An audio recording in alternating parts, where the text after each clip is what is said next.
I don't even really want to do this episode. And if I'm honest, I've been dragging my feet on it for about a week because it's the first time that I've put one of my own recipes up against the AI's. So I had a recipe that I developed that I named a dark chocolate cherry crunch cookie. I gave that as a brief to Claude, Gemini, and ChatGPT and put my recipe up against theirs, and it didn't go as I hoped.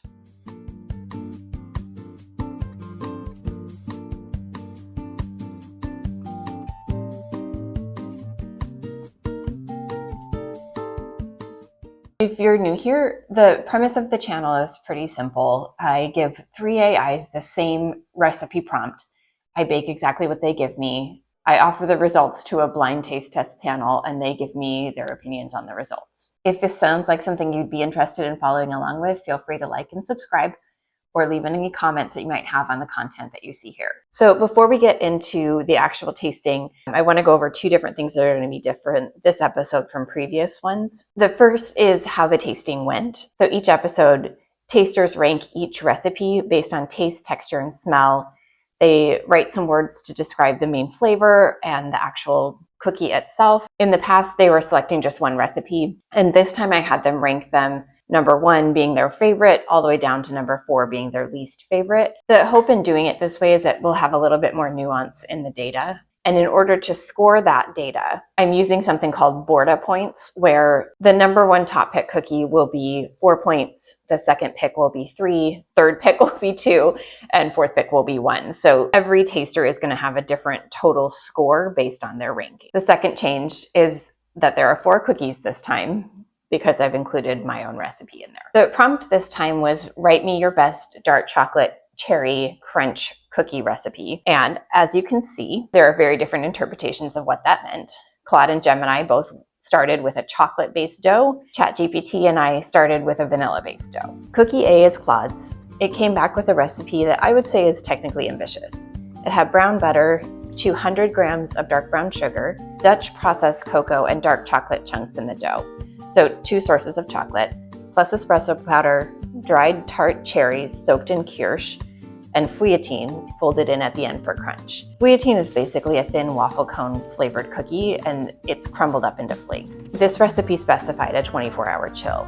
Cookie B is mine, and I want to be clear about something before I describe what it is, which is that I didn't write this recipe for the episode. I wrote the prompt for the episode based off a recipe I already had, which is a meaningful difference from what the AIs were doing. They were interpreting a brief cold, and I was working backward from something I had already made and liked. The recipe uses melted butter rather than browned, light brown sugar and granulated sugar, buttermilk powder for tang and tenderness, lemon zest from half a lemon, Valrhona manjari, dark chocolate chopped into chunks, sour cherries, chopped hazelnuts, and frosted flakes slightly crushed for crunch. On the Valrhona manjari, that's a kind of specialty ingredient I give Claude a hard time for later in this episode, and I just happen to have it on hand from a Valrhona sale. Valrhona is the brand of chocolate. Cookie C is Gemini's. It went very precise. Browned butter reduced to exactly 95 grams of fat and solids, Dutch processed cocoa, espresso, dried tart cherries, dark chocolate chunks, toasted cacao nibs for crunch, and then every dough ball rolled in demerara, or in my case, I used turbinado sugar before baking. The turbinado sugar creates a hard sugar shell on the outside. Cookie D is ChatGPT's, and this is one I want to talk about more in a minute, because when I read it, I was surprised by how close it was to mine, with the exception of the butter technique and a few specialty ingredients. It had brown butter, dark brown sugar, granulated sugar, egg plus an egg yolk, vanilla, flour, dark chocolate chunks, dried tart cherries, and toasted hazelnut. That's it. No cocoa powder, no specialty ingredients, no chill longer than 2 hours. Claude's dough was the most labor intensive by a wide margin. The kirsch for the cherry soak is expensive. I think I paid around $30 for a bottle, and I only used 30 grams of it. So it felt like a significant investment in an ingredient that in the final cookie, I honestly could not detect. The fouilletine was the same story. I ended up making my own because buying it is also expensive, and it's essentially a very thin waffle cone, so it wasn't a huge deal to make at home. And it's fine, but after folding it into rich cocoa-heavy dough, it really didn't register in the baked cookie either. I will say the dough smelled incredible though, deeply chocolate and almost brownie-like.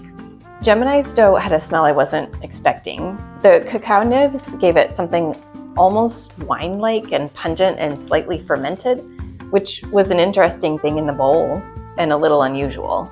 The turbinado rolling was an extra touch that actually added the crunch component more than the cacao nibs did. ChatGPT's dough was the most straightforward of the four. I'll also note that when I asked it to commit to the nuts in its recipe, the original said something like almond or hazelnut, take your pick. It chose hazelnut.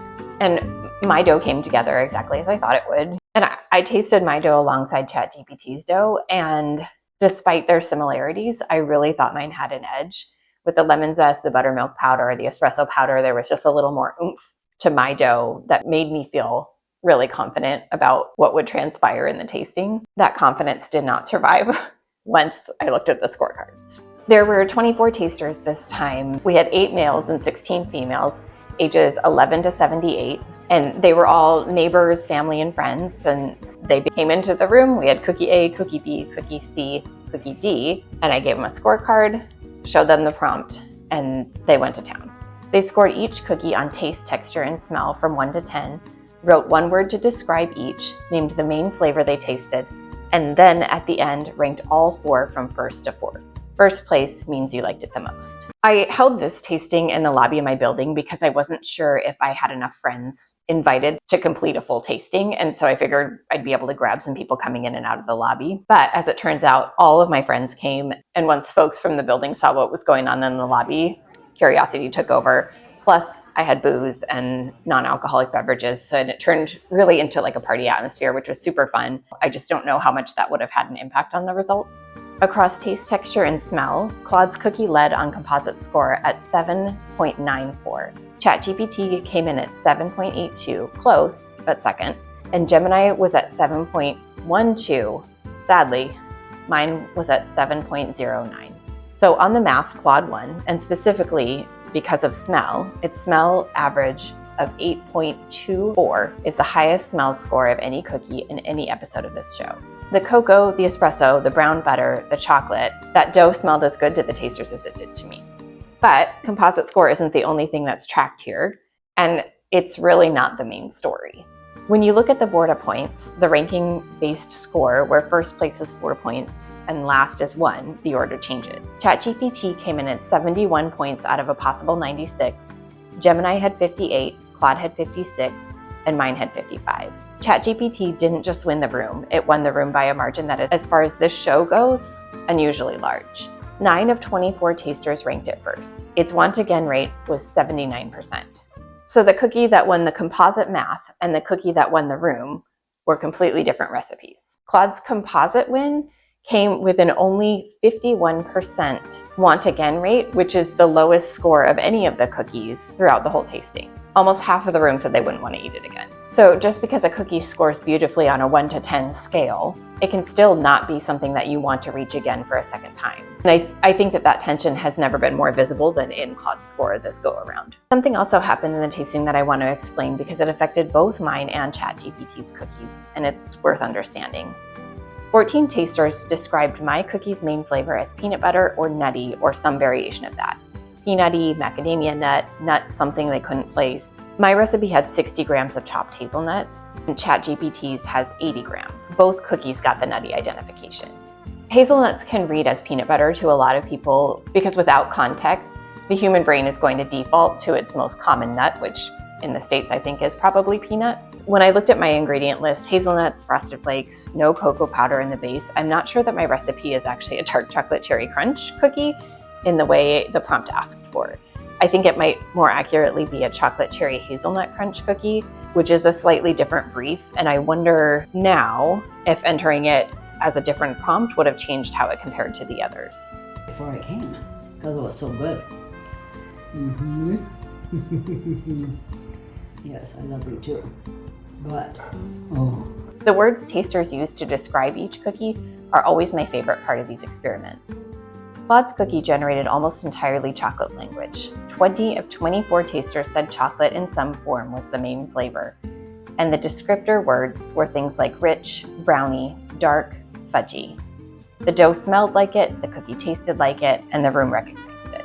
Gemini's cookie had the most interesting smell story. The cacao nibs gave the dough the wine-like quality in the bowl, And once baked, the flavor was split between cherry and chocolate, which is closer to the brief than some of the others. A couple of tasters wrote things like salty goodness and salty sweet, which tracks with the recipe. There was enough salt in it to balance out the sugar coating. Mine got crunchy, nutty, peanut butter, and a few positive words: scrumptious, balanced, and then some less generous ones too. Bland showed up twice. ChatGPT's cookie got perfect twice, exquisite once, and 5 tasters used some version of yummy, yum, or delicious. One taster wrote trail mix, which makes a lot of sense for dark chocolate, cherry, and hazelnut together. 5 tasters identified cherry in some form as the main flavor: sour cherry, cherry on its own, fruity/cherry, and cherry as a part of a mixed note. This is episode 5, and the trajectories are starting to say something. Claude has won the composite score 3 out of 5 episodes, episode 1, 2, and 5, but its want again rate has been declining. It started off with 90%, went down to 78, then 54, back up to 60, and now down to 50. The pattern is pretty consistent, technically impressive, but converting fewer people each time. ChatGPT had the worst composite score in episode 1, and it has won the room in back-to-back episodes now, episode 4 and episode 5. That is the most consistent improvement arc of any AI so far. Gemini has never dropped below 70% on want again until this one. So this was a notable episode for Gemini in the downward direction. And my recipe, with its first episode, came in at 7.09 on composite, which is stronger than ChatGPT's debut in episode 1 at 6.20 and stronger than Gemini's debut at 6.84. That's the only metric where my first outing looks good, and I'm desperately clinging to it. So I'm still grappling with my feelings on the loss. I went in super confident. I had tasted my cookie against ChatGPT's cookie and was like, oh, I've got it. The nuance, the depth of flavor. Chat's too one note, it's boring, but the tasters did not agree with me. Claude's cookie was the most ambitious recipe in the room. It's a cookie that performs really well on paper and in sensory metrics. Whether that performance translates into something you want to keep eating is a different question, and half of the tasters didn't. Mine, and this is hard to say, seemed to confuse the room. The hazelnuts read as peanut butter, which didn't make sense in the context of the other cookies, and the lemon zest made everything else smell richer in comparison. Gemini's cookie had the most distinctive presentation of the 4, and the coarse sugar created a crunch that you would feel immediately as you bit down into the cookie. And I think what really came through, as per Gemini usual, was a balance of flavors. ChatGPT's cookie is the one that won. And the thing that gets me about it is it's actually the simplest cookie of all of the 4. Dark chocolate, sour cherries, hazelnut, brown butter. 9 of 24 tasters ranked it first. 79% wanted another one. And I'm still not entirely sure because side by side, I thought mine had more going on in a good way. This is episode 5. It's the first one where I have my own recipe in it, and it's also the first one where I came in last on composite score, which I am choosing to believe is not related. The full data from this tasting is on my website, which is linked below in the description. And all 4 recipes are also linked in the description as well. Starting this episode, my own recipe is in here too. For episode 6, I'm taking all 4 of these recipes to an adult ESL class to see if there's any difference in international taste palettes. So it'll be the same cookies in a completely different room. And I'm really curious to see how my cookie fares and if ChatGPT's win holds. Subscribe if you want to see what happens. See you next time.